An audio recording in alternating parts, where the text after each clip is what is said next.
જનરેટરના ધુમાડાથી ગુંગળામણ થતા 3 લોકોના મોત થયા છે। વાત છે સુરતની, જ્યાં સુરતના ભાટા ગામે આવેલા આ ફાર્મ હાઉસમાં એક રૂમ હતી અને આ રૂમમાં ફાર્મ હાઉસમાં ચોકીદાર તરીકેનું કામ કરતા 3 લોકો રહેતા હતા અને રૂમમાં જનરેટર પણ રાખવામાં આવ્યું હતું। જનરેટર ચાલુ રહી જતા તે દરમિયાન અચાનક જનરેટરમાંથી ધુમાડો નીકળ્યો અને જોતજોતામાં ધુમાડો આખી રૂમમાં પ્રસરી ગયો હતો, જેના કારણે ગુંગળામણ થતા રૂમમાં રહેલા 3 મજૂરોના મોત થયા છે। મૃતકોમાં એક પુરુષ સહિત 2 મહિલાઓનો સમાવેશ થાય છે। હાલ પોલીસ સ્થળ પર પહોંચી વધુ તપાસ કરી રહી છે, જ્યાં પોલીસના જણાવ્યા અનુસાર રૂમમાં જનરેટર ચાલુ રહી જતા ઝેરી ધુમાડો રૂમમાં પ્રસરી જતા ગુંગળામણના કારણે 3 લોકોના જીવ ગયા હોવાનું પ્રાથમિક અનુમાન છે।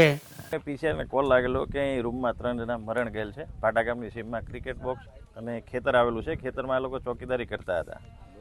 સવારે 108 તમને મરણ જાહેર કરેલા બાદ પ્રાથમિક તપાસમાં અમે સ્થળ ઉપર આવીને તપાસ કરતા એક ઉંમરલાયક બુજુર્ગ છે વ્યક્તિ અને 2 મહિલા છે અને રૂમમાં એ લોકો જનરેટર અંદર જ છે અને અંદર જોતા શરૂઆતમાં જ્યારે દરવાજો ખોલીને એ લોકો ચેક કરેલું ત્યારે ખરાબ વાસ આવતી હતી। પ્રાથમિક તારણ એવું માનવું છે કે જનરેટરના ઉપયોગ કરવાથી અંદર જે ધુમાડો ગુંગળામણના કારણે મરણ ગયેલ છે અને આ બાબતે જે FSLને અને PM રિપોર્ટ આવ્યા બાદ ચોક્કસ કારણ જણાવી શકશું।